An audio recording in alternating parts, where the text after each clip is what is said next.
Let me start I would like to thank Coach Fizz for the opportunity, to be a part of his staff and to work with such a great group of coaches. Very appreciative there, and would like to thank the entire Knicks organization.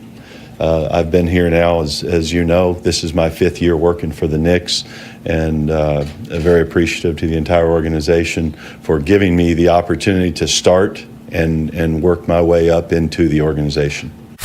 We have a high character group of players. They're professional. They come in, they work every day, and the message is we want to be more consistent. We're going to be more consistent in what we do and how we work play to play, possession to possession. Yeah. For you guys, with coming in as quickly as you do on the run here, do you keep things the same today? Do you try and put in some of your stuff? Well, it's as you said, it's been a day. And so we've really focused on, as we've gotten into it, of just really preparing for this game. So that has been a lot about the Pacers and going in and knowing what their strengths are and what we need to do tonight. We really feel like offensively, if we took one area, when we're moving the ball and we have a constant movement and we have that force with the ball, we've seen a lot of good things happen. So that's one area that we would like to go to work on. Coach, obviously the front office made a change for a reason. What was their communication with you and what they want to see differently? Well, most of the focus has been, as we talked about, what I can tell you is they've been very supportive about, going forward and what we're doing with this group.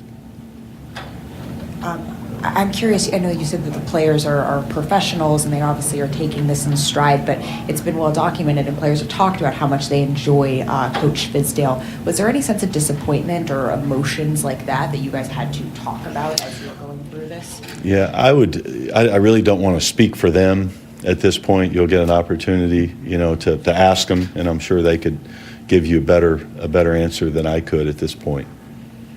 I know with the G League, when these guys were running the triangle, you ran the triangle, and then it changed a little bit, and you kind of mirrored the Knick offense. But I guess ideally, what does a Mike Miller coach team's offense look like? How would you describe that?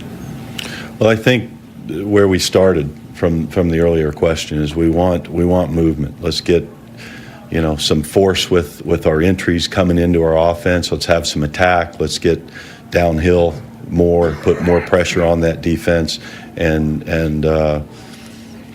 do that consistently. Because when we've done that, we felt like we've had good possessions and we've had good quarters, good halves, good games, and that's where we're at. Coach, for you personally, what has the last 24 hours been like? I mean, a year ago, could you ever imagine you'd be standing here and doing this job today? I didn't know I was this popular. I'm not sure my phone is functioning now. I have so many messages and so forth. So it's been, going through the last 24 hours. Like I said, we've been communicating nonstop with our group and working through things. Yep. Obviously, at 4-18 and the fact that they fired David Fizdale, like Knicks wanted to change. You as coach coming in terms of playing style, in terms of rotations, who gets minutes and all that type of stuff, do you want to maintain continuity and see if you can tweak it, or do you want to do any wholesale changes in any regard? What are you thinking in terms of which way to go with that? Well, just to start with the focus on tonight, what we're going to go into, it's going to be really what the game calls for. What do we need? Everybody's ready. We believe in everybody, and it's going to be what we need for this game. Who can help us, build this thing through this game, one game at a time. As cliche as that sounds, that's really what it is. It's been one day, and that's where it's at. Mike, you have such a long background with colleges and G League. Have they talked to you about the youth versus the veterans here?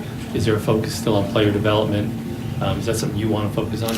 Well, there's always a focus on player development. I mean, that's obviously the foundation of every team, and that will always be, something that's very important.